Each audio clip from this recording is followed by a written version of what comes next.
Ok, entonces vamos a empezar la clase de hoy, que va a ser sobre diseños de bloques al azar.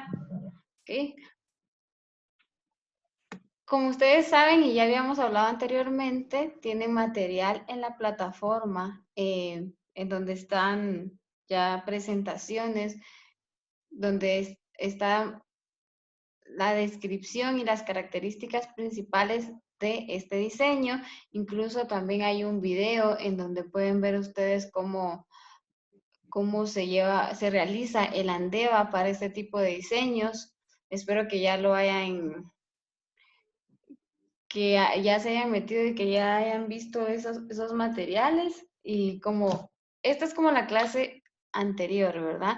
Básicamente vamos a ver un ejemplo de diseño de bloques al azar eh, y vamos a ir resolviendo las dudas que ustedes tengan, ¿ok? Siempre para los que no, o sea, si tienen dudas, me van diciendo, me pueden hablar, ¿verdad? Tienen el micrófono encendido o también lo pueden hacer a través de un mensaje que acá la plataforma nos da la opción de mensajes. Entonces, para empezar, como les digo, según yo, ustedes ya han visto parte de este contenido. Díganme ustedes cuándo usamos nosotros un diseño de bloques al azar o qué características debe tener el terreno o por qué optamos nosotros por un diseño de bloques al azar y no por uno de completamente al azar. ¿Alguien? Mm, porque, o sea, yo pienso que se puede tener un control mejor con las variedades o los tratamientos que se vayan a hacer. Ajá. Pero por qué no uso un diseño completamente al azar? ¿Por qué uso un diseño de bloques al azar? Una fuente de variación. Exactamente, hay una fuente de variación. O visto así, puede ser que el lugar en donde nosotros vamos a implementar el experimento no cuenta con características homogéneas.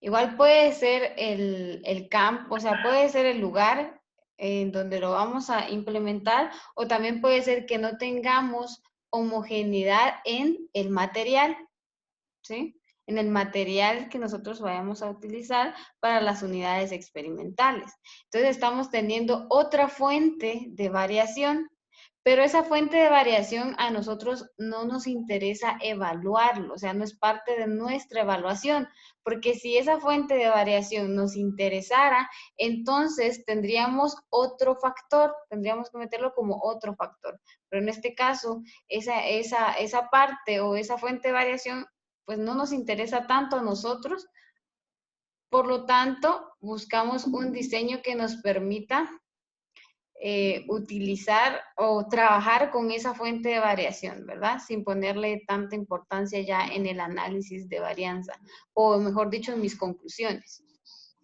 ¿sí? ¿Y cuáles pueden ser esas fuentes de variación externas que no nos interesan evaluar, pero que tenemos esas condiciones en campo?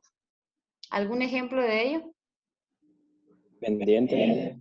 Ajá, podría ser la pendiente, ¿sí? Que nosotros tengamos un terreno que tiene una pendiente o un cierto grado de pendiente. Entonces tendríamos que utilizar un diseño de bloques al azar y los experimentos deben estar que perpendicular o paralelo a la pendiente.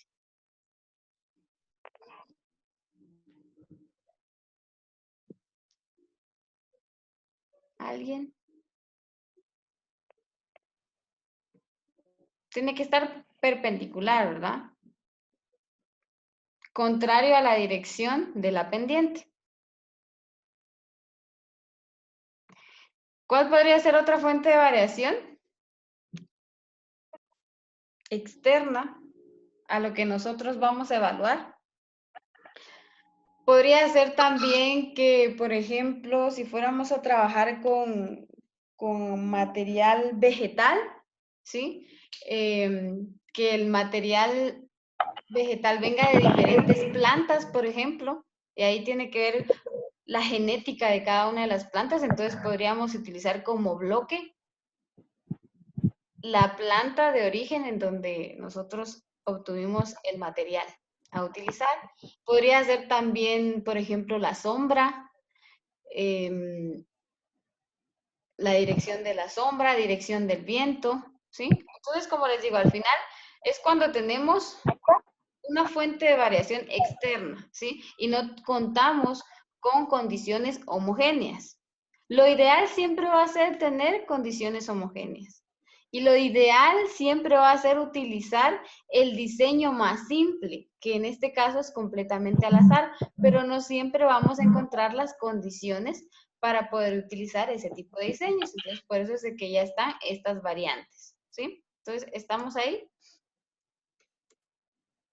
Entonces, sigamos, no vamos a detenernos tanto en eso. Como les digo, tienen material para poder ver eso y si tienen dudas siempre me pueden decir, ¿ok?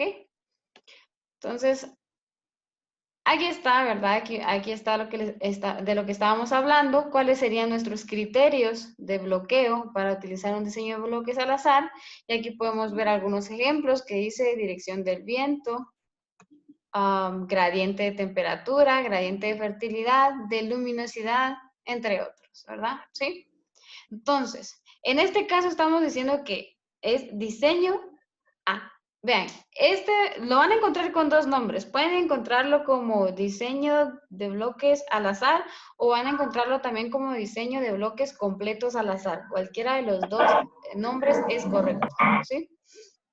Entonces, otra de las cuestiones en la parte del diseño de bloques al azar es que ahí la aleatorización de los experimentos se hace dentro de cada uno de los bloques. Como podemos ver acá, por ejemplo, vean, acá tenemos nosotros un experimento con 4 bloques, ¿sí? Entonces, acá lo que está pasando es que vean cada una de las unidades experimentales, ¿sí? Se aleatoriza dentro del bloque, ¿ok? Se hace una aleatorización dentro de cada bloque y también se hace una aleatorización entre los bloques, porque vean aquí que está, ¿sí? Bueno, perdón, en este caso entre los bloques no se puede hacer la aleatorización o bien dependiendo de las características del criterio de bloqueo, ¿sí? Pero en este caso sobre todo es que la aleatorización se va a hacer dentro de cada bloque, ¿ok? ¿Estamos ahí? Entonces, para ejemplificar, perdón, a veces sí. Entonces, vean, acá nos vamos a ir, o sea, esta clase va a ser más, yo considero que vamos a llevarnos menos tiempo, ¿sí? Y vamos a hacerlo un poquito más rápido, porque ya habíamos visto estos pasos, vean, los pasos del análisis de varianza. Entonces, en términos generales, los pasos del análisis de varianza son los mismos que utilizamos nosotros para un diseño completamente al azar. Aquí al final lo que va a cambiar es que ahora tenemos otra fuente de variación, ¿sí? Entonces, esa es la cuestión acá, eso es lo único que cambia. Entonces, lo que cambia realmente es la metodología para encontrar la F de Fisher, ¿sí?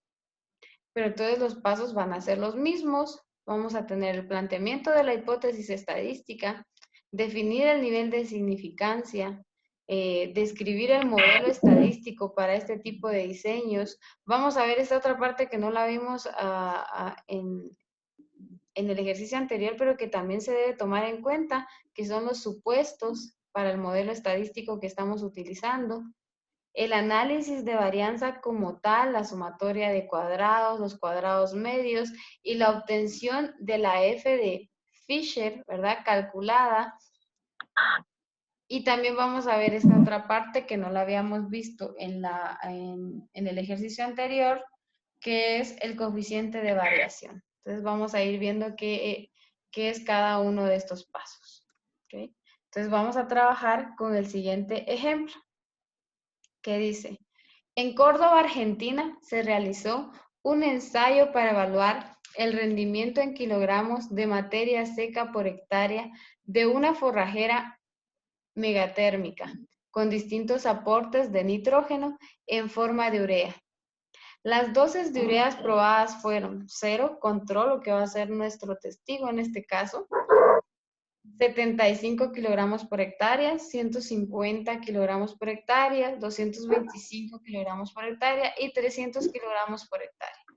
El ensayo se realizó en distintas zonas, en las que por razones edáficas y climáticas se podían prever rendimientos diferentes. Entonces, vean acá nuestro criterio de bloqueo van a ser las condiciones edáficas y climáticas de las zonas en las que se va a realizar o se va a implementar, o mejor dicho, en este caso, se implementó este experimento.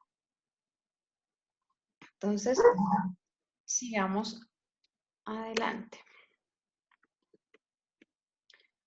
Okay. Entonces, los resultados obtenidos por tratamiento y bloque se presentan a continuación. Entonces, aquí tenemos un cuadro resumen de los resultados que se obtuvieron en campo, ¿sí? Tenemos acá los bloques, que como les decía en este caso, nuestros bloques están en las columnas de este cuadro y los tratamientos están en las filas. Recordemos, como lo decíamos en la clase pasada, que no importa en dónde estén los bloques o los tratamientos, ¿sí? El orden en el que estén. Lo que hay que saber es identificar cada uno de estos términos en las fórmulas de las sumatorias cuadradas. Cuando veamos la sumatoria de cuadrados de los tratamientos. Entonces ahí nos dice que planteemos el modelo y definamos los componentes, ¿sí? Los componentes del modelo. Definir la hipótesis y construir el cuadro de Andeva y vamos a utilizar un nivel de significancia del 5%, ¿sí? Efectúe, esta parte todavía no la vamos a ver porque obviamente no hemos visto las pruebas post-Andevas, que va a ser lo que vamos a ver la otra semana, ¿sí? Entonces, por el momento nos vamos a quedar con la parte de el Andeva.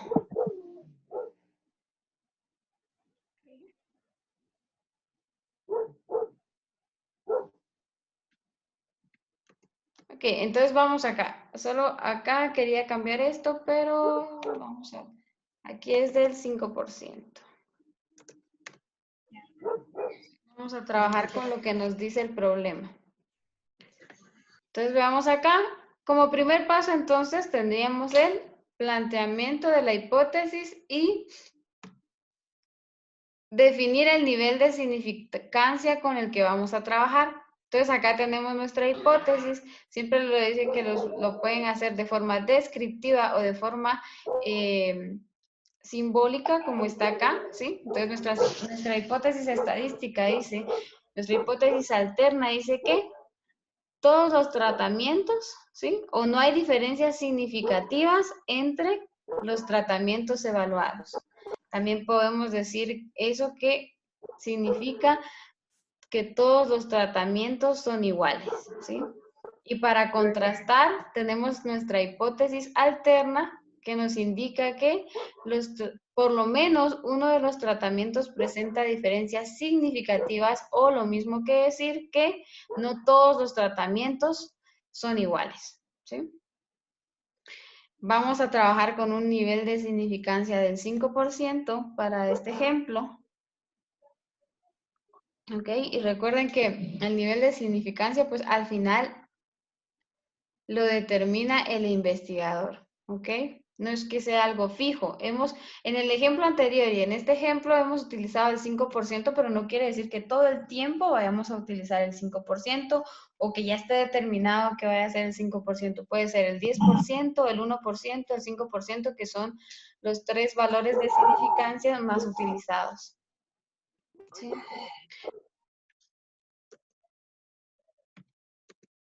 Entonces veamos cómo, ya ahí entonces describimos el primero y el segundo paso. Como tercer paso tenemos el modelo estadístico y aquí es en donde ya van a ver, y aquí ya hay un cambio del modelo con respecto al diseño completamente al azar. Y vean, y es muy parecido. Si se dan cuenta, en el diseño completamente al azar teníamos que la variable respuesta o la unidad experimental, el valor de la unidad experimental va a ser igual a ¿qué? A la media general, que si ustedes recuerdan, esta media general también formaba parte del modelo estadístico del diseño completamente al azar, ¿sí? Después tenemos el otro componente que es el efecto de los tratamientos que se van a evaluar, que también formaba parte del modelo estadístico de un diseño completamente al azar.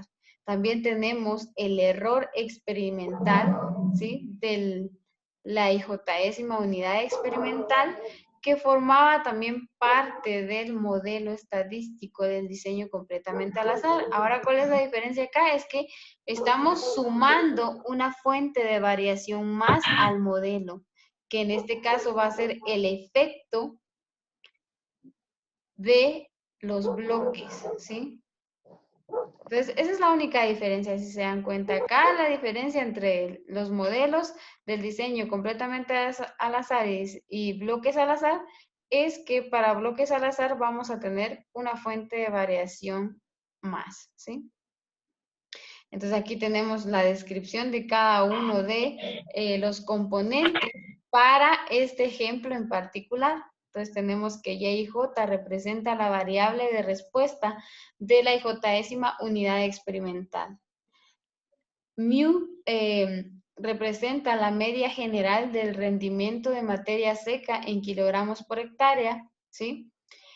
T sub I representa el efecto del iésimo tratamiento asociado al rendimiento de materia seca en kilogramos por hectárea, ¿sí? V sub I representa el efecto del Jésimo bloque y E sub IJ representa el error experimental asociado a la IJésima unidad experimental, ¿sí? Entonces, acá también hay algo importante, ¿verdad? Que acá en el diseño completamente al azar teníamos repeticiones, ¿verdad? Entonces, para un diseño de bloques al azar, vamos a tener que los bloques, ¿sí? Van a ser nuestras repeticiones, ¿ok? Por eso van a ver que en las fórmulas vamos a seguir trabajando con R, y R significa repeticiones, pero como en este caso bloques es igual a repeticiones, ¿ok? Entonces solamente hay que asociar estos dos conceptos. ¿Vamos bien hasta ahí? Sí. Ok. Entonces, ya saben, si tienen dudas, me dicen y las resolvemos. Ok. Entonces, como siguiente punto, vamos a tener los supuestos. Los supuestos son, digamos, parámetros o características que debe cumplir nuestro modelo estadístico para este tipo de diseños para que se pueda considerar válido, ¿sí? Entonces, esto también solo les voy a describir cuáles son los supuestos o las condiciones que se deberían cumplir, ¿sí? Para este tipo de diseños, pero por el momento no los vamos a trabajar. Vamos a ver cómo se evalúan estos supuestos en una clase, quizás lo hagamos la otra semana o dentro de 15 días y nos vamos a dedicar solo a esta parte y las vamos a obtener en Infostat. ¿ok? Hay diferentes métodos que se pueden utilizar para poder evaluar estos supuestos, pero los vamos a ver así de forma general y como los más utilizados y más sencillos. Ya considero que esto lo van a volver a ver también en MIAPA, que se vuelve a ver ya un poquito más detallado, pero vamos a trabajarlo acá, ¿sí? Entonces, los supuestos que se deben cumplir acá dice que los errores o residuos deben ser independientes. Ya después vamos a ver, como les digo, a qué corresponde cada uno de estos, ¿sí? Dice también que los errores o residuos están normalmente distribuidos con media cero y varianza constante. Esto se refiere a que los residuos o errores deben seguir una distribución normal. ¿Y ustedes se acuerdan de la distribución normal? Gráficamente, pues es la campana de Gauss, ¿sí? A eso se refiere con eso. Dice que existe homogeneidad de varianza entre los tratamientos. El modelo debe ser lineal, o sea, debemos comprobar que se cumpla la parte del modelo lineal. Y si se dan cuenta, eh, anteriormente vimos el modelo es un modelo lineal, ¿sí?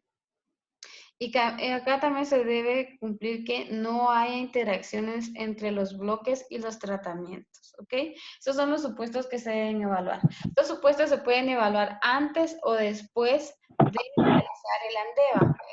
No tiene un orden específico, ¿ok? Entonces, para este modelo esos son los supuestos. Entonces, en este caso y para este ejemplo, nosotros vamos a asumir que se cumplen todos estos supuestos, ¿ok? Que el modelo cumple con todos esos supuestos para poder seguir avanzando. ¿Ok? Entonces, veamos que como el siguiente paso entonces es realizar el ANDEVA, ¿sí? Y también acá la forma en la que se calcula la F de Fisher, ¿sí? Es muy similar a la de diseño completamente al azar.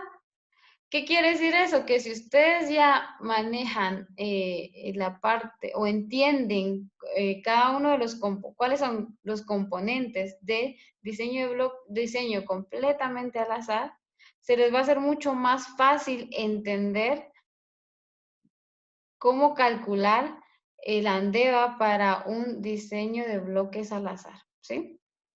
Entonces, tenemos acá el cuadro resumen, ¿sí?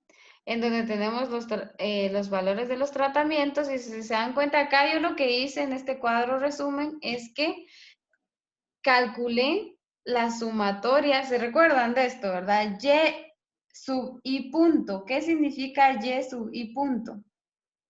¿Se acuerdan ustedes? La I, eso es para los tratamientos, ¿no? Y Ajá. ¿cómo se llama eso? Son las sumatorias de Y es en los tratamientos, si no estoy mal. Así es.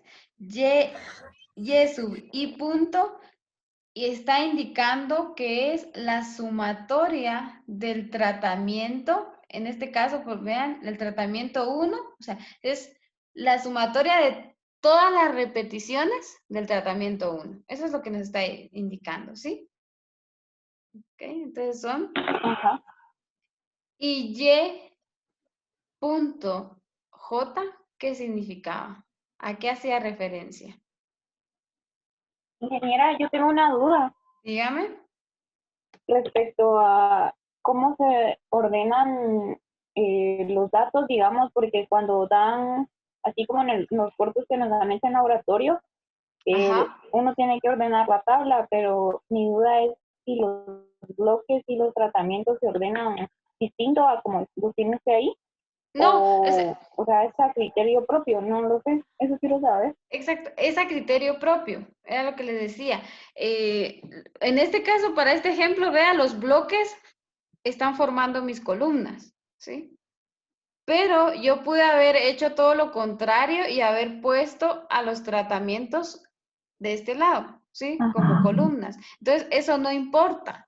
Lo que sí es que, por ejemplo, en este caso, hagamos de cuenta que esto no son los bloques, sino son los tratamientos. Y esto de acá no son los, no son los tratamientos, sino son los bloques. Lo que sí entonces es que aquí ya no sería y punto. Aquí tendría que ir y.j. O sea, esto es lo que pasa, que tendrían que cambiar ustedes esta simbología para no confundirse en los datos. Porque era lo que les decía, o sea, no importa cómo ordenen ustedes los datos en la tabla, pero en las fórmulas y punto siempre va a hacer referencia a la sumatoria de todas las repeticiones de los tratamientos y y.j siempre va a hacer referencia para este diseño de bloques al azar, ¿no? Siempre va a hacer referencia a la sumatoria de todos los tratamientos de las repeticiones o bloques. ¿Sí? Inge, tengo una pregunta. Sí, dígame.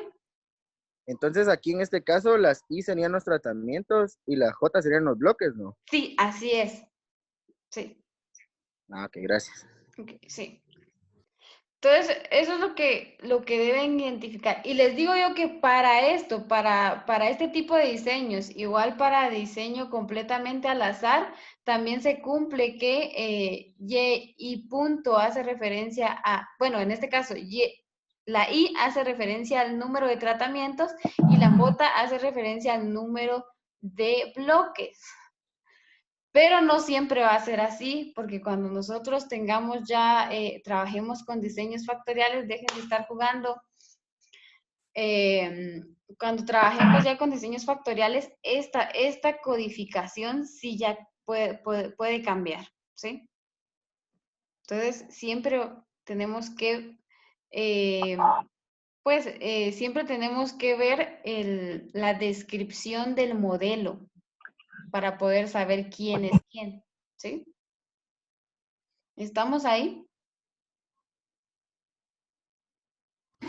Sí, Inge, gracias. Ok, y también otra cosa, que esta simbología o esta codificación puede cambiar dependiendo del libro que ustedes, de texto que ustedes utilicen. Entonces, todas esas cosas uno tiene que ir viendo, ¿verdad? Por eso tiene que entender bien a qué hace referencia cada una de estas y pues tomar en cuenta la simbología que utiliza el texto, ¿ok? Pero por lo menos nosotros sí trabajamos con este tipo de simbología, ¿sí? Entonces, en este cuadro también yo calculé de una vez los cuadrados de cada una de las sumas, ¿verdad? ¿Sí? Entonces aquí ya tengo yo los cuadrados de la suma de los tratamientos, ¿sí? Y la suma de las repeticiones, ¿ok? Y tenemos también el total, ¿verdad? Que siempre se va a representar también acá como y punto punto, ¿sí?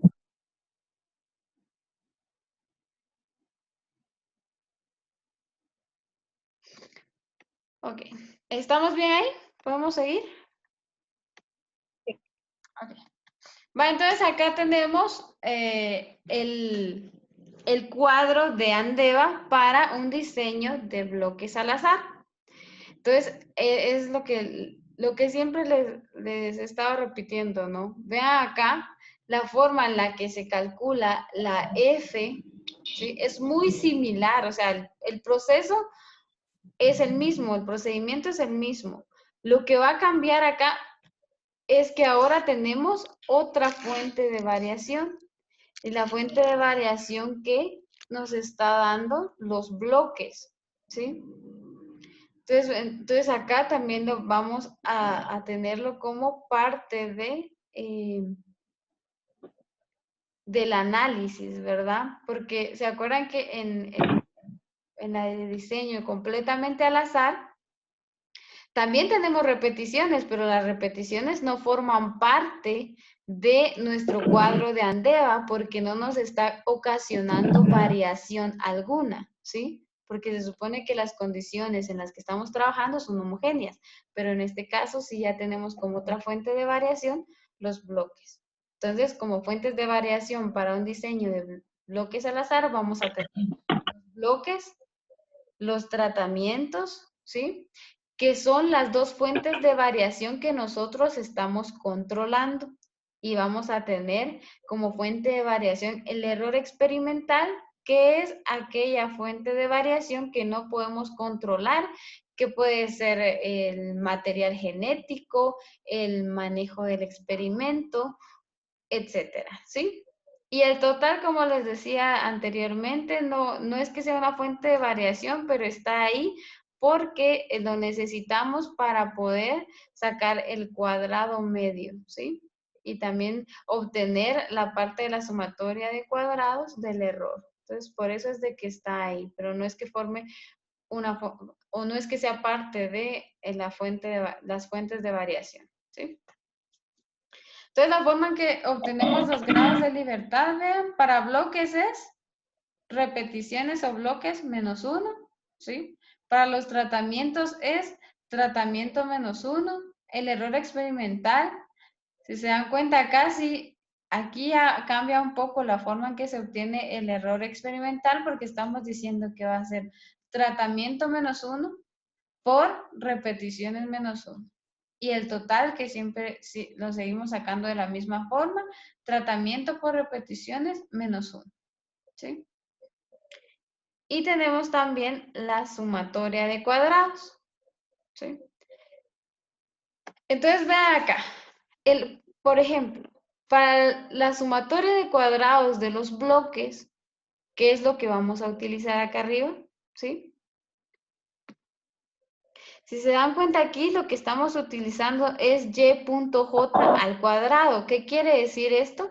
Que lo que vamos a utilizar va a ser la sumatoria de todos los tratamientos por repetición, ¿sí? Aquí es la sumatoria de las repeticiones o los bloques, ¿ok? Dividido tratamientos, ¿sí? Menos, ¿ok? Nuestra base o nuestro factor de corrección en este caso, que es la sumatoria de cada una de las unidades experimentales al cuadrado dividido tratamiento por repeticiones. Entonces, acá lo que quiero que vean es que aquí es la sumatoria de las repeticiones, ¿verdad? De las columnas de repeticiones y se divide dentro de los tratamientos. Y vean, para los tratamientos es la sumatoria de los tratamientos dividido en las repeticiones. O sea que aquí, si se dan cuenta, van como, ¿cómo le diría? Como cambiadas, ¿no? Cuando ustedes determinan la sumatoria de cuadrados, van a tener que dividir, la sumatoria de cuadrados de bloques, van a tener que dividir dentro del número de tratamientos. Y cuando ustedes saquen la sumatoria de cuadrados para tratamientos, van a tener que dividir dentro de repeticiones, ¿sí? Entonces, para que vean esa parte, ¿ok? Y la otra, la forma en la que se obtiene la sumatoria de cuadrados del total, si se dan cuenta, es la misma que para la sumatoria de cuadrados del total de un diseño completamente al azar, ¿sí? Esta parte de la fórmula hace referencia a la sumatoria de los cuadrados de cada una de las unidades experimentales, ¿sí? Y aquí seguimos teniendo otra vez nuestro factor de corrección o nuestra base, ¿sí? Que es la sumatoria de de cada una de las unidades experimentales al cuadrado dividido tratamiento por repeticiones. ¿Sí? Entonces, esta se saca de la misma forma que el diseño completamente al azar. Ahora, la otra parte que cambia es cómo obtengo yo la sumatoria de cuadrados del error experimental, ¿sí? Entonces, se dan cuenta acá, ya va a ser la sumatoria de cuadrados totales menos, ¿sí? La sumatoria de cuadrados de tratamientos más la sumatoria de cuadrados de bloques. Entonces, si se dan cuenta también, acá nosotros evaluamos calculamos la sumatoria de cuadrados de los bloques solo para poder obtener la sumatoria de cuadrados del error, porque después para calcular los cuadrados medios ya no calculamos ni cuadrado medio de bloques ni cuadrado medio del error, sino únicamente vamos a calcular el cuadrado medio de tratamientos y el cuadrado medio del error, que siempre son estos datos, ¿verdad? La división entre el cuadrado medio de tratamientos dividido el cuadrado medio del error, que se utiliza para poder encontrar la F calculada. ¿Sí? Entonces, hasta ahí vamos bien. Todo esto, les tengo el resumen de cómo se obtuvo para este experimento en particular, ¿sí? Pero no sé si hasta ahí tienen alguna duda. Y yo sí tengo una duda. Ajá, dígame. Ese, el de total es el que es YI.S. Ajá. Mire, ese sería la sumatoria de todos, cada uno al cuadrado. Sí, así es, de cada unidad experimental. Y y J representa cada unidad experimental. Solo que aquí lo que le está diciendo es que es la unidad experimental con la posición I en tratamientos, o sea, y la posición J de repeticiones o bloques. O sea, quiere decir que aquí va a decir, bueno, la unidad experimental que se encuentra en el tratamiento 1, repetición 1. La unidad experimental que se encuentra en el tratamiento 1, repetición 2. Por eso es que vean, aquí tienen esta simbología de sumatorias, que hace referencia a que vamos a empezar a calcular desde el tratamiento 1 hasta el número de tratamientos que haya, que en este caso tenemos 5 tratamientos, ¿verdad? ¿Sí? Entonces, aquí también las repeticiones, que vamos a empezar a calcularla desde la repetición 1 hasta la repetición 4, que son el número de repeticiones o bloques que tenemos. Pero sí, esto hace referencia a cada unidad experimental. Gracias. Ok, igual aquí se los... bueno, aquí también está la descripción de cada una de los componentes de las fórmulas, ¿ok? Eso ya lo pueden revisar ustedes y ya les indiqué. Y acá, vean, acá sí traté de hacer cada operación, ¿sí? Entonces, aquí está la sumatoria de cuadrado de bloques, ¿sí? Entonces, se dan cuenta que están los 14.554 al cuadrado, 13.420 al cuadrado, y cada una de estas componentes, ¿sí? Hace referencia a ¿qué? A esta parte, ¿sí? A y.j. Eso es lo que estamos sumando ahí. ¿Ok?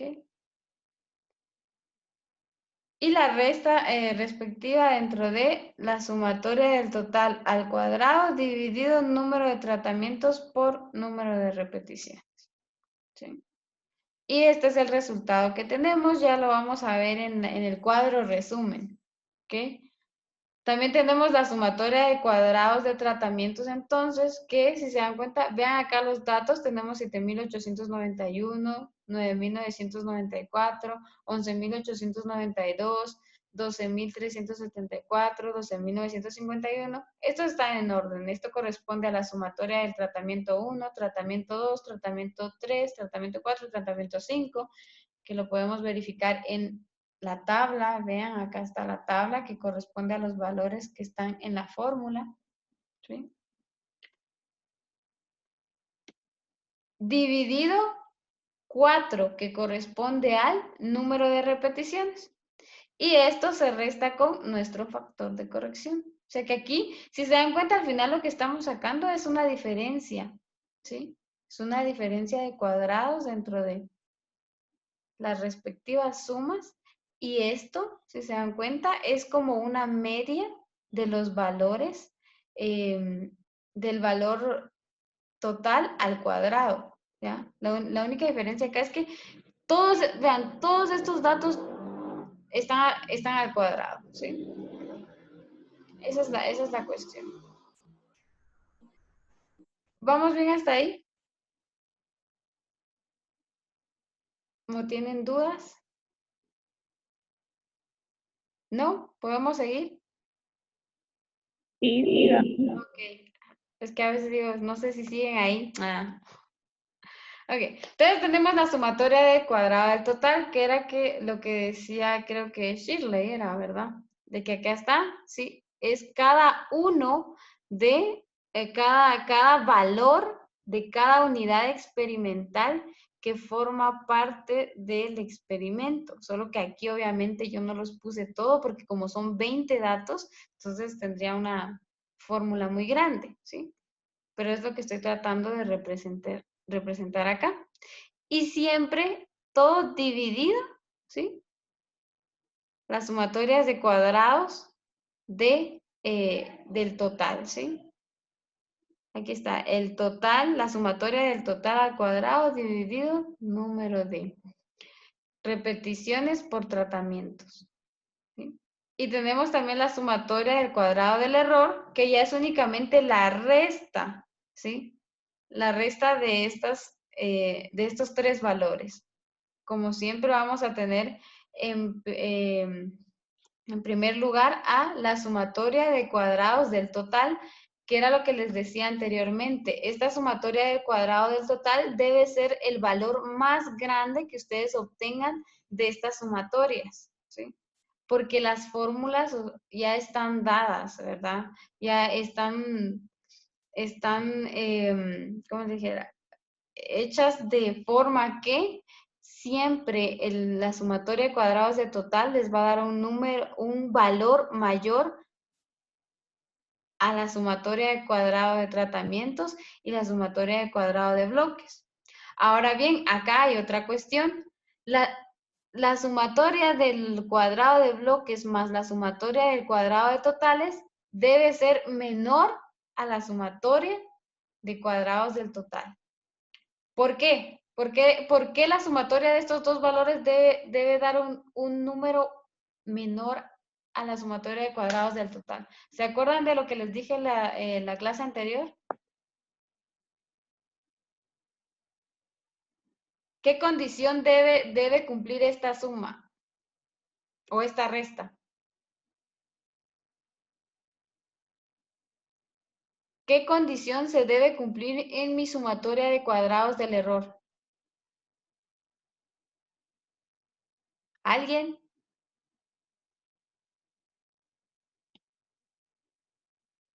¿Hay alguien ahí? ¿Puede repetir, ingeniero? Disculpe. Por gusto. En el diseño completamente al azar les dije que para que ustedes verificaran si estaban haciendo bien o estaban haciendo bien las operaciones, había un tip, ¿sí? Sobre el valor de la sumatoria de cuadrados del error. O sea, este valor debe cumplir con una condición. ¿Cuál es la condición? Que no sea negativo, dice Mario Toledo. Ajá, así ya te estaba viendo. Sí, exactamente. O sea, este valor la resta de la sumatoria de cuadrados del total menos la sumatoria de cuadrados de bloques y tratamientos debe dar un número positivo. Acá no podemos tener un número negativo, ¿sí? Que era lo que decía el compañero. Entonces, esas son las cosas que ustedes tienen que ir verificando, ¿sí? Entonces, ¿estamos bien ahí? Y si se dan cuenta, este procedimiento es repetitivo. O sea, cada uno de estos cálculos son repetitivos, ¿sí? Entonces, conforme los vayamos haciendo, pues ya vamos a adquirir la habilidad de hacerlo más rápido y entenderlo mejor. Se van a dar cuenta que este mismo proceso va a ser cuando veamos el diseño cuadrado latino. Lo único es que el diseño cuadrado latino va a tener otra fuente de variación, ¿sí? Eso es lo que pasa, que van aumentando las fuentes de variación. Y cuando veamos experimentos factoriales, va a pasar lo mismo, ¿sí? Solo van a ir aumentando las fuentes de variación o los factores que queramos evaluar, ¿sí? Entonces ahí tenemos los cuadrados, como les decía, el cuadrado medio de tratamientos y este valor de acá, del numerador, hace referencia a sumatoria de cuadrados del total, que es 4.791.444, dividido el número de grados de libertad para tratamientos. Y obtenemos el valor, ¿sí? Para el cuadrado medio de tratamientos. Obtuvimos también el cuadrado medio del error, que también hace referencia a la sumatoria de cuadrados de tratamientos, del error en el numerador y los grados de libertad del error en el denominador. Y nos da el valor. Entonces, el valor de la F calculada de Fisher la obtenemos dividiendo el cuadrado medio de tratamientos dividido el cuadrado medio del error. Y para este ejemplo en particular tenemos un valor de 41.57 de estadístico de prueba de Fisher, ¿sí? Este es nuestro valor, ¿ok? Entonces, todos estos datos que o todos estos cálculos que hemos realizado se encuentran resumidos en el siguiente cuadro, ¿sí? Entonces, aquí tenemos un resumen de todo lo que hemos calculado. Las fuentes de variación, los grados de libertad. Entonces, cuando ustedes ya tienen este cuadro, resumen que es digamos que otra condición que se debe cumplir o que ustedes pueden verificar y que les da una pauta de que hicieron bien el proceso. ¿Se acuerdan? Tiene que ver con los grados de libertad. El total, Ajá. las restas, o sea, de cómo sacamos los tratamientos y los bloques, Ujú. dan, o sea, la sumatoria de los bloques, No. tratamientos y el error Ajá. es el total de 19 en este caso. Así es, La exactamente. sumatoria de eso. Quiere decir que la sumatoria del error, como lo decía Gaby, más la sumatoria de los grados de bloques, más la sumatoria de los grados de libertad de los tratamientos, debe ser igual a los grados de libertad del total. ¿Se cumple esta condición acá? Sí, ¿verdad? Vean, tenemos 12 más 3, 15 más 4, 19 y 19. ¿Sí?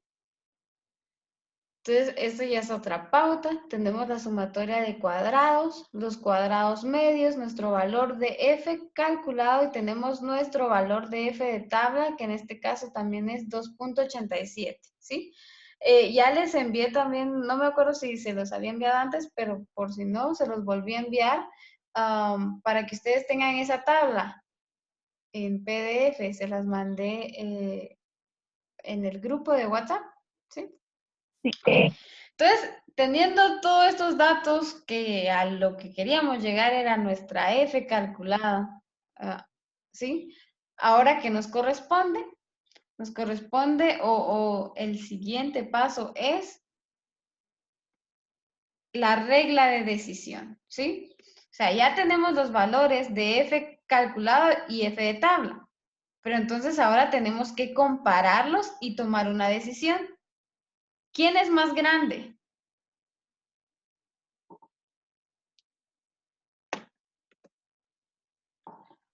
Obviamente, en este caso es mucho más grande La F calculada. la F calculada, ¿verdad? ¿Y qué pasa cuando la F calculada es mayor a mi F de tabla? ¿Qué decimos? Se rechaza la hipótesis nula, ¿no? Así es, cuando la F calculada es mayor que la F de tabla, rechazamos nuestra hipótesis nula. ¿Ok? Y al rechazar nuestra hipótesis nula, ¿qué significa? En términos del problema o del ejemplo que estamos trabajando. ¿Sí? Que está acá. ¿Qué nos dice entonces a nosotros el rechazar la hipótesis nula? Díganme, que está ahí. O sea, ya emitimos nuestras conclusiones, ¿verdad? ¿Y cuáles van a ser nuestras conclusiones para ese ejemplo?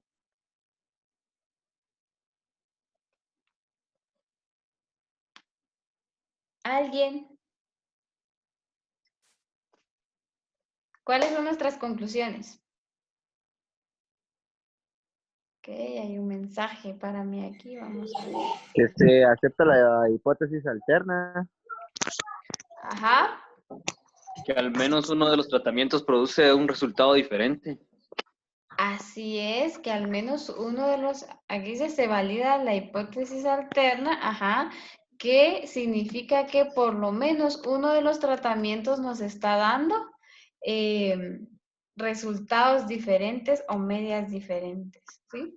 Pero cuando ustedes vienen y lo quieren dejar escrito, ¿verdad? En su documento, lo haría más o menos de la siguiente forma que está acá, vean, ¿sí?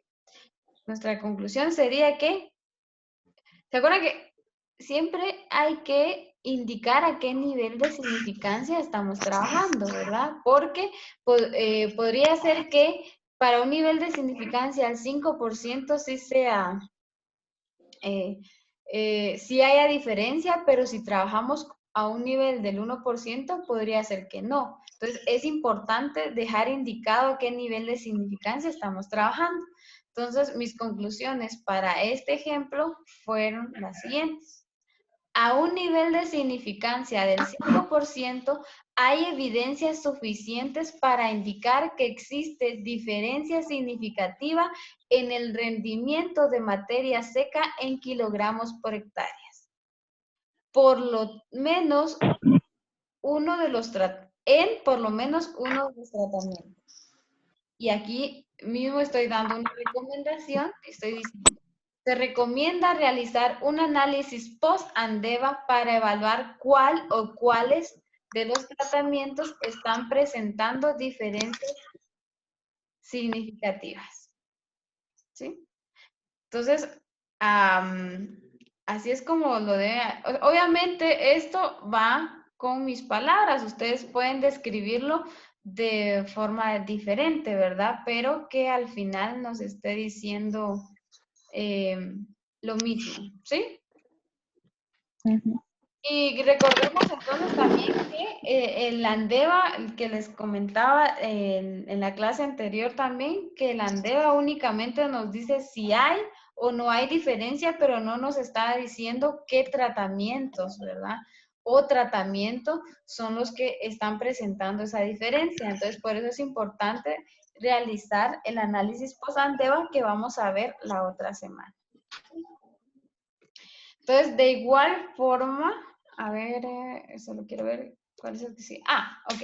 Entonces, también como parte de el análisis, vamos a ver, o en este caso, vamos a calcular el coeficiente de variación, que no lo calculamos tampoco en la de completamente al azar, pero que también es importante porque también nos permite saber más que todo esto es para conocer si hubo un buen manejo o no en el experimento, si hubo homogeneidad en el manejo de las unidades experimentales.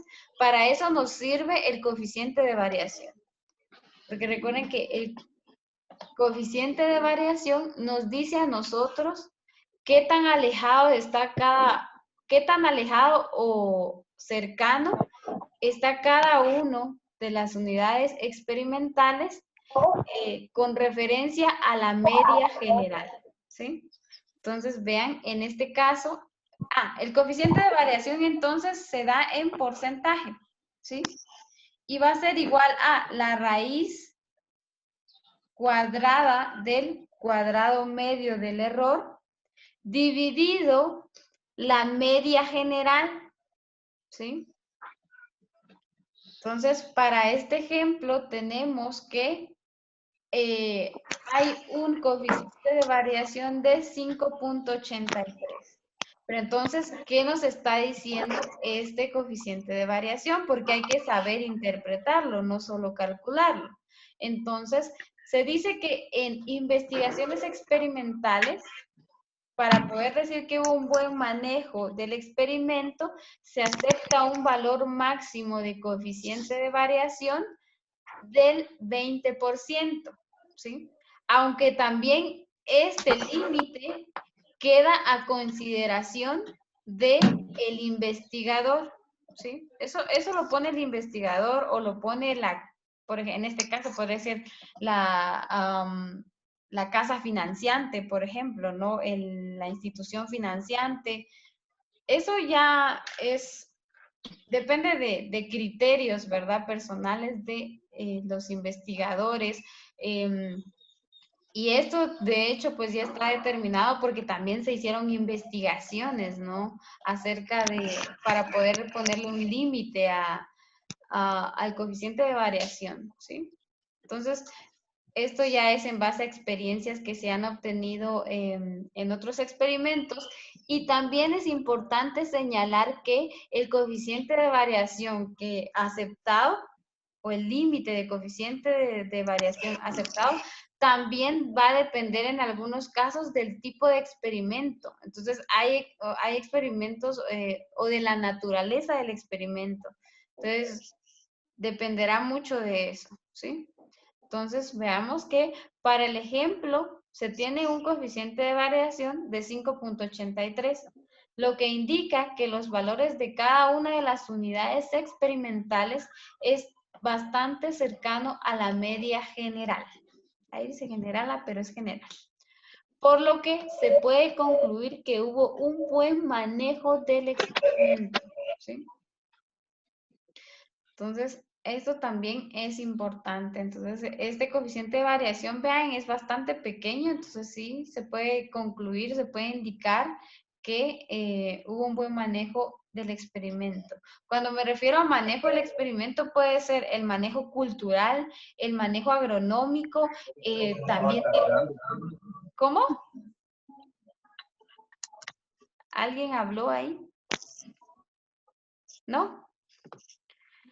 O también que se utilizó, el material utilizado también era bastante homogéneo. Eso nos indica, ¿verdad? Y entonces, eso ya lo veremos en base a al tipo de experimento que se haya trabajado. ¿Hasta ahí tienen alguna duda? ¿Vamos bien ahí? No, dije, Ok, entonces ya casi terminamos. Ahora entonces, todo esto, como la vez anterior, vamos a ver cómo se calcula en Infostat, ¿sí? Ok, para que vean cómo se calcula y que igual es muy similar a la forma en que calculamos el ANDEVA para un diseño completamente al azar. Entonces, para eso me voy a ir a Infostat.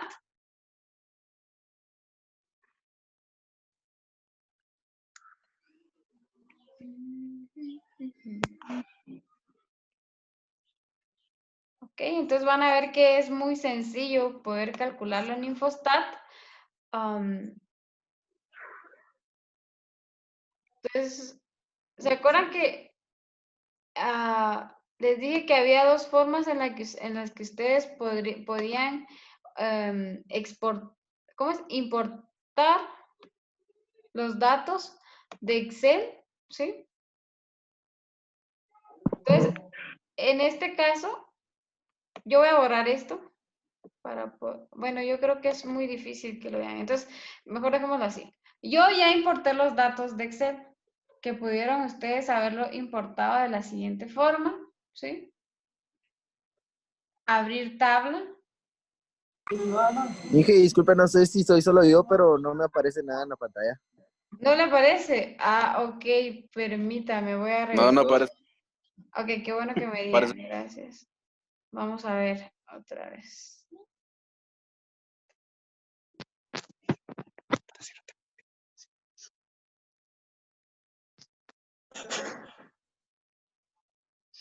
No sé si ahora sí les aparece. Sí, ahorita sí. Sí, ok. Entonces no sé qué pasó hace rato. Entonces volvamos de nuevo, ¿sí? Ok, entonces yo aquí ya tengo los datos, pero los voy a borrar para poder hacerlo desde... A ver... Vamos a borrarlo.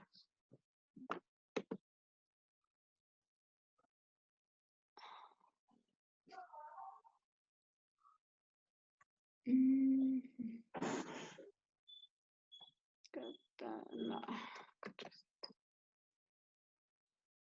Ahí está. Ok. Entonces me voy a archivo, Le doy abrir desde Excel. O sea, aquí, ¿sí le sale cuando yo hago eso? Sí. Sí, ok. Entonces, sí me van diciendo porque... ok. Porque esto si no, como hay algunas cosas que la plataforma no deja ver. Entonces, aquí obviamente tienen que buscar el lugar en donde tienen guardado ustedes el documento. Sí, yo lo tengo guardado acá. Y aquí está. No, eso no es. Entonces, aquí lo tengo, sí, aquí tengo el documento de Excel para poder exportarlo desde ahí. Y aquí a ustedes les va a indicar las hojas habilitadas de Excel. Entonces, en este caso, ustedes tienen que ver cuál es la que corresponde o en qué hoja tienen ustedes los datos. Le dan a aceptar, ¿sí? Les va a tirar entonces acá los tratamientos, los bloques y la variable respuesta, que en este caso es materia seca en kilogramos por hectárea, ¿sí? Y lo primero que se debe hacer antes de realizar el análisis es verificar que estos datos, ¿sí? El tipo de datos, este tipo de datos tiene que estar en datos reales. Entonces le doy clic derecho y me voy a tipo de datos y verifico que esté en tipo de datos real. Tratamientos y bloques no importa, estos pueden estar como datos categóricos o datos reales, estos no importa. Lo que sí importa es que la parte de la variable respuesta sí esté en datos reales. Una vez verificado eso, nos vamos a estadística y vean acá Infostat les tira la opción de análisis de varianza. Pues le dan clic a análisis de varianza y aquí a ustedes les va a pedir que ingresen cuál es la variable dependiente y cuáles son las variables de clasificación. La variable dependiente entonces hace referencia a nuestra variable respuesta. Y en este caso, ¿quién es nuestra variable respuesta? ¿Cuál de estas tres es nuestra variable respuesta? Materia seca. Exactamente, va a ser materia seca. Entonces, la ingresamos al cuadrito y nos vamos a la variable de clasificación. En la clase anterior también les había dicho que la variable de clasificación hace referencia a las fuentes de variación, ¿sí? Que tiene el modelo, ¿sí? Esto hace referencia al modelo, ¿sí? Entonces, acá para poder utilizar, digamos que el Infostat, tienen que saber cuáles son cada una de las componentes del modelo estadístico que estén trabajando. Y eso va a depender siempre del tipo de diseños con el que estén trabajando. Entonces, en este caso, ¿cuáles son nuestras fuentes de variación para un diseño de bloques al azar? Bloques. Una de nuestras fuentes de variación son los bloques, exactamente. ¿Solo los bloques o tenemos otra fuente de variación?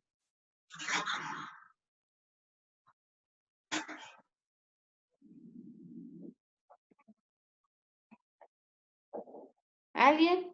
Sí, el tratamiento. También los tratamientos, ¿verdad? Son una fuente de variación. ¿Solo son estas dos las fuentes de variación o hay una de fuente de variación más? Solo esas dos. En realidad tenemos otra fuente de variación que es la fuente de variación que viene del error experimental. Pero como les mencionaba en la clase anterior, esa ya la da el programa. O sea, el programa nos lo da por defecto, entonces no necesitamos ingresarla como como parte del modelo de estadístico en esta parte, ¿sí? Entonces, únicamente nuestras variables de clasificación van a ser los bloques y los tratamientos. Una vez que tengamos todos estos datos ingresados, le damos a aceptar. ¿sí? Y nos va a salir también un cuadro de diálogo en donde únicamente nos está diciendo especificaciones de los términos del modelo, ¿sí? Está bien, bloques, tratamientos, que son nuestras variables de clasificación, que hay otras opciones, pero las vamos a ver más adelante, solo vamos a trabajar con esto. Verificamos que esto esté bien y le damos a aceptar y nos va a tirar nuestro análisis de varianza. Vean acá. Que era lo que les decía, en cuestión que de como de 5 minutos tenemos nosotros nuestro análisis de varianza. Entonces tenemos acá, vean los bloques, los tratamientos, el error, ¿sí? Y también, vean acá arriba tenemos el dato de coeficiente de variación, que es 5.83 y que coincide con el que obtuvimos de forma manual. Nuestra F calculada también coincide, 41.51, ¿sí? Si nosotros quisiéramos compararla con una F de tabla, pero también en la clase anterior yo les mencionaba que había otra forma, ¿verdad? De poder evaluar si había significancia o no, y que era utilizando el p-valor. Entonces, aquí, ¿qué teníamos que verificar? Si trabajamos... Menor a la significancia. ¿Cómo? Menor a la significancia. Así es, que el p-valor debe ser menor al nivel de significancia con el que estemos trabajando. En este caso nos da un p-valor, o sea, siempre van a utilizar estos datos, ¿sí? Porque si se dan cuenta acá, lo que tiene esta tabla es que les da otros datos. Les da, por ejemplo, el p-valor del modelo, el p-valor del bloque, pero lo que nosotros queremos es lo que está en la columna de tratamientos, porque también nos da otras Fs, ¿va? Pero eso no nos interesa la F calculada de tratamientos y el p-valor en la columna de tratamientos. ¿Sí? Entonces, como decía el compañero, lo que tenemos que ver en la columna de p-valor, ¿sí? Es que esta sea menor al nivel de significancia. Dice, aquí dice algo, dice, y si me dan un nivel de significancia del 1%, 5%, ¿cómo los cambio o cómo los ingreso a Infostat? Excelente pregunta. No lo cambian. O sea, lo trabajan de la misma forma. Si se dan cuenta acá, aunque estuviéramos trabajando con un nivel de significancia del 1, es que eso es lo, digamos que eso es lo más interesante de Infostat, porque no tienen que cambiar nada. Acá solo tienen que ver que este valor sea menor al nivel de significancia. Por ejemplo, acá este valor es menor al 0.01%, ¿sí? Entonces, aquí lo que me está diciendo Infostat es que yo puedo trabajar con un nivel de significancia del 5% y si yo quiero, puedo trabajar con un nivel de significancia del 1%. Porque como p-valor es muy pequeño, ¿sí? Entonces siempre va a ser más pequeño que el nivel de significancia al que yo quiera trabajar. Entonces, respondiendo a la pregunta del compañero, yo podría decir acá que a un nivel de significancia del 5%, sí existe diferencia significativa en los tratamientos.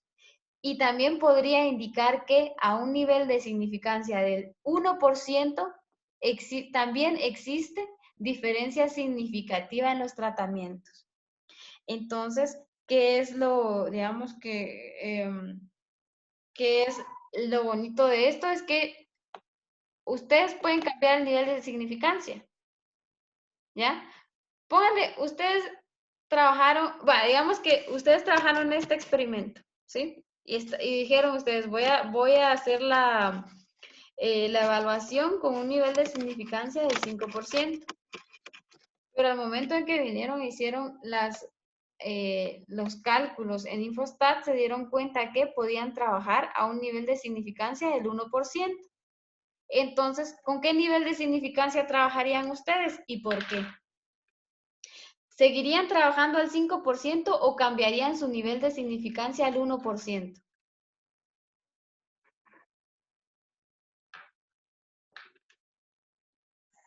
No sé si se entiende la pregunta. No, Yo creo que una vez usted dijo de que se tenía que trabajar al 5% porque mientras más bajo era el nivel de significancia, era como mayor el error o algo así. Eh, no, pero entonces es muy bueno porque es importante que ustedes sepan, sepan por qué utilizamos el nivel de significancia. No, es al revés. O sea, un 1% de significancia nos da un resultado más preciso que si nosotros trabajáramos a un nivel de significancia del 5%. ¿Sí? ¿Qué quiere decir eso? Que yo, o sea, para mí siempre sería mucho mejor trabajar a un nivel de significancia del 1%, porque mis datos son más confiables. ¿Ya? O sea, me acerco más al valor real. ¿Ya? O sea, mis datos tienen mayor... Ajá, son más confiables. Entonces, un nivel de significancia del 5% es menos confiable que un nivel de significancia del 1%.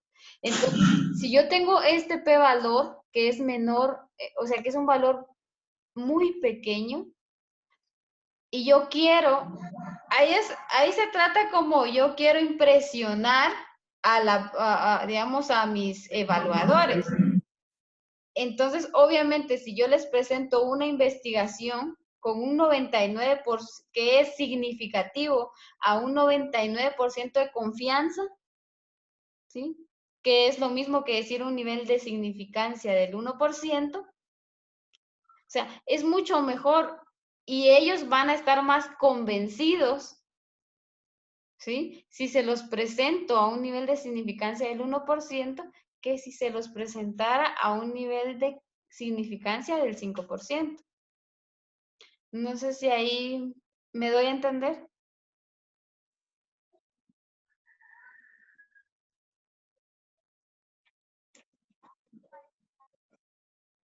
¿Alguien? ¿Alguien ahí? Sí, no, pregunte porque así vemos si pues trato de explicarles de otra forma. Sí, sí se entiende. Sí, ok, está bien. Entonces, al final, ¿a qué voy con esto? Aunque ustedes hayan dicho al principio que van a trabajar con un nivel de significancia del 10 o del 5%, ustedes, aunque ya hayan terminado la investigación, pueden cambiar su nivel de significancia, ¿sí? Eso es válido, ¿sí? Aunque ustedes al principio hayan dicho que van a trabajar con un 5%, si el estadístico acá, si este p-valor les da la pauta para trabajar a un nivel de significancia más bajo, ustedes pueden trabajarlo, ¿sí? Y que es mucho mejor.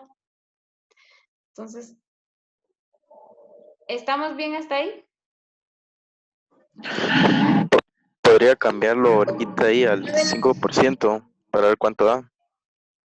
Que si podría cambiarlo Al 5% para ver es cuánto que da, para ver la diferencia. da lo mismo, sigue dando esto. Ah, bueno.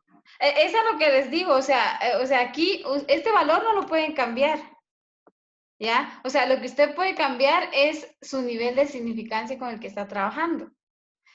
¿A qué voy con esto? Va, dejemos esto hasta ahí y me voy a pasar a la presentación para ver si... Aquí está. Ok, entonces yo al principio de la presentación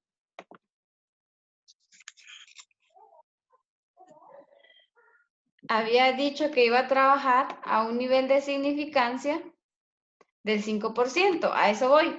Yo dije que iba a trabajar al 5%, pero mi p-valor es un p-valor muy pequeño, entonces eso significa que yo puedo venir y cambiar mi nivel de significancia al 1%.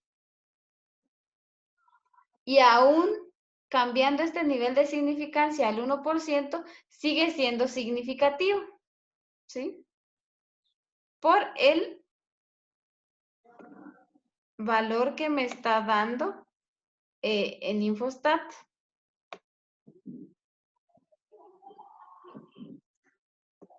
¿Sí? Sí quiero ver.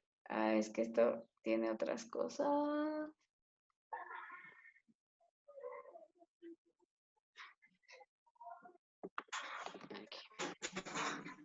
¿Sí? Lo que sí se podría hacer es que en este cuadro de Andeva, para que ustedes vean que sí es válido, o sea, aquí, veámoslo manualmente, ¿sí? Mi valor de F calculado mi valor de tabla para cuando trabajo a un nivel de significancia del 5% es de 2.87, ¿sí? Pero si yo trabajo a un nivel de significancia del 1%, mi valor de tabla tiene que cambiar, ¿sí? Entonces, yo ya revisé esa parte y si yo trabajara a un nivel de significancia del 1%,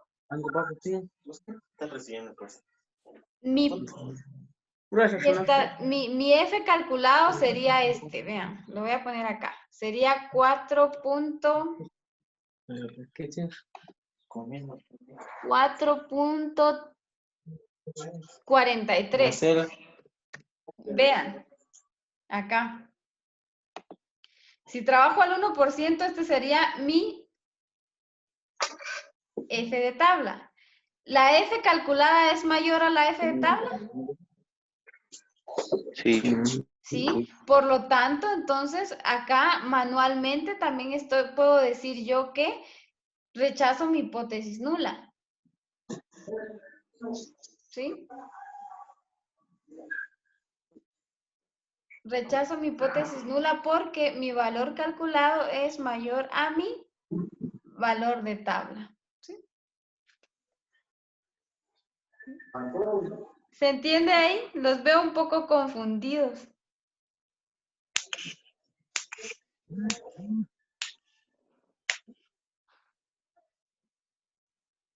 Pero vamos a dejarlo ahí, ¿sí? ¿Ok? Ya, eso, como les digo, creo que ya lo vamos a ir entendiendo mejor conforme vayamos practicando. ¿Sí? Ahí sí que eso ya viene con la práctica, entonces ustedes no se preocupen, ¿sí? Podemos seguir trabajando con el 5%, que era lo que estábamos trabajando originalmente, ¿sí?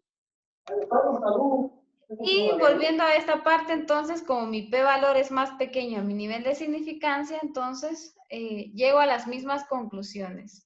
Rechazo mi hipótesis nula, valido la alterna, y eso quiere decir que por lo menos uno de los tratamientos me está dando diferencias significativas. Y entonces recomiendo que se haga un análisis post-Andeva para poder verificar qué tratamientos o tratamiento me están dando esa diferencia significativa. Entonces, hasta ahí lo dejaría yo. No sé si alguien tiene alguna duda. No. ¿Seguros? Como les dije, Sí, Inge. hablen ahora o callen para siempre.